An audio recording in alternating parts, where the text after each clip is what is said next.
After 2 episodes, a shocking revelation, and a leap into the nearest TVA time portal, here we are at the halfway point of Marvel's latest Disney Plus series, Loki. The trickster god and his timeline-displaced variant find themselves trapped on the soon-to-be completely destroyed moon of Lamentis 1.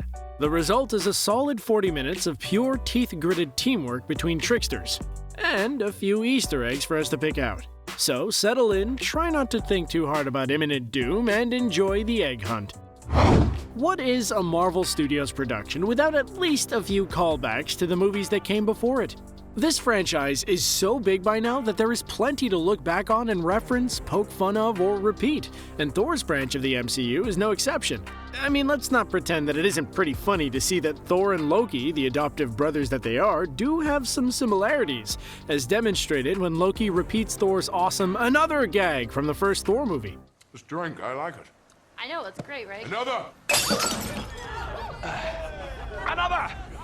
But there is another fun little Thor callback to spot. Back when Marvel was teasing Thor Ragnarok, the trailers included this one pretty awesome shot of Loki twirling his daggers as he got ready to fight. But for whatever reason, that particular shot never actually made it into the full movie. Well, never fear, Loki has his daggers back in this show and gets to not only twirl them in a shot that works as a deliberate shout out to this unused shot, but also use them in combat. Well, when he isn't too busy bungling up metaphors with them, that is. Look, give our boy a break. He's had a rough few days at the TVA, assuming they even register time in days the way that we do on the real world, and oh boy, this is making my head spin. Could you twirl your daggers some more, Loki? Oh yeah, that's the ticket.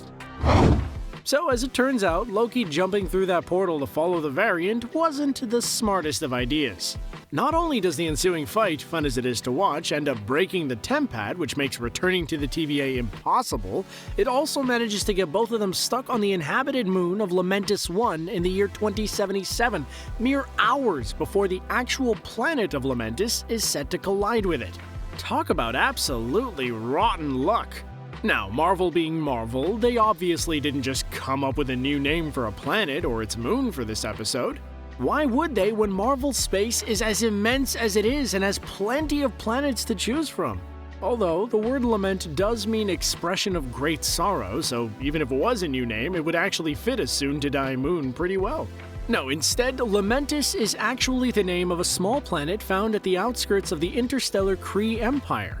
You know, that race Ronan belongs to, who created the Inhumans and really likes to produce blatant propaganda that paints all MCU Skrulls as totally irredeemable barbarians?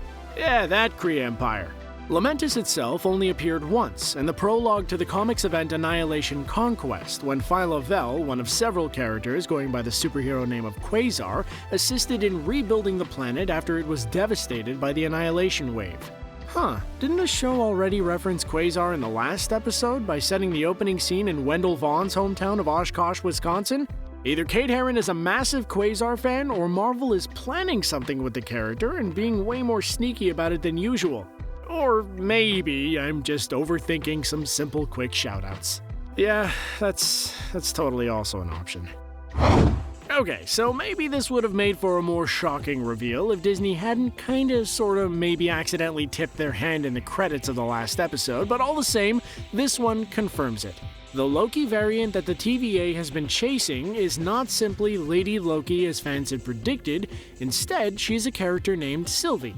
And while so far the show seems to imply that she is simply a female version of Loki that chose to change her name, this is worth noting since in the comic books, Sylvie is a whole separate character.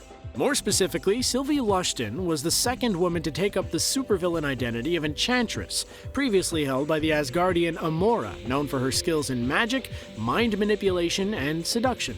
But in the comics, after certain events led to the Asgardians relocating from Asgard to Oklahoma of all places, a teenage girl named Sylvie suddenly woke up with magical powers similar to Amora's, prompting her to move to New York to make it as a superhero using her name and likeness. But here's where things get juicy.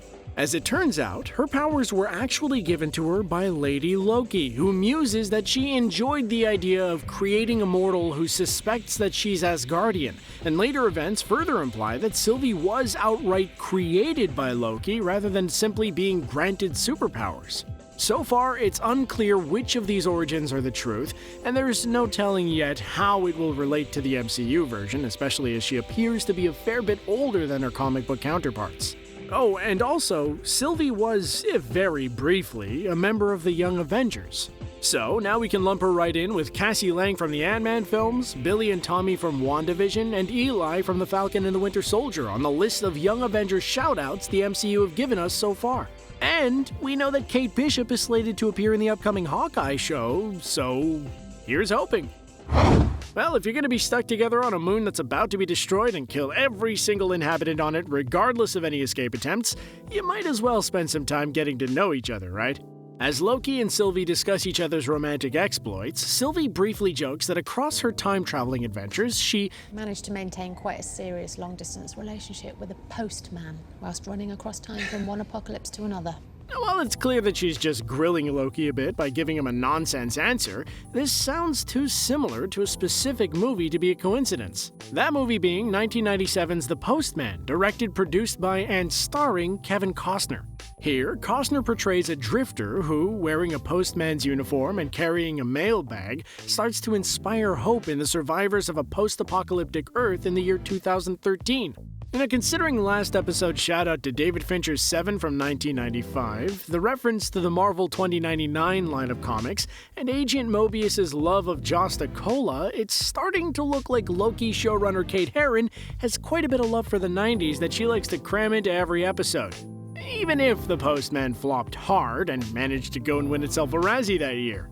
Oh, and for extra fun, Postman also happens to be the name of an obscure Marvel Comics mutant who served as leader of the Chicago brand of sewer-dwelling Morlocks. Yeah, I just figured I'd throw that in there. What? The near-omniscient time police that quells all free will at the behest of their timeline-dictating alien masters might not be a fully altruistic organization with everyone's best interest at heart? Color me shocked! Sarcasm aside, this revelation is sure to throw a monkey wrench into the show, and I can't wait to see how that pays off in episode 4.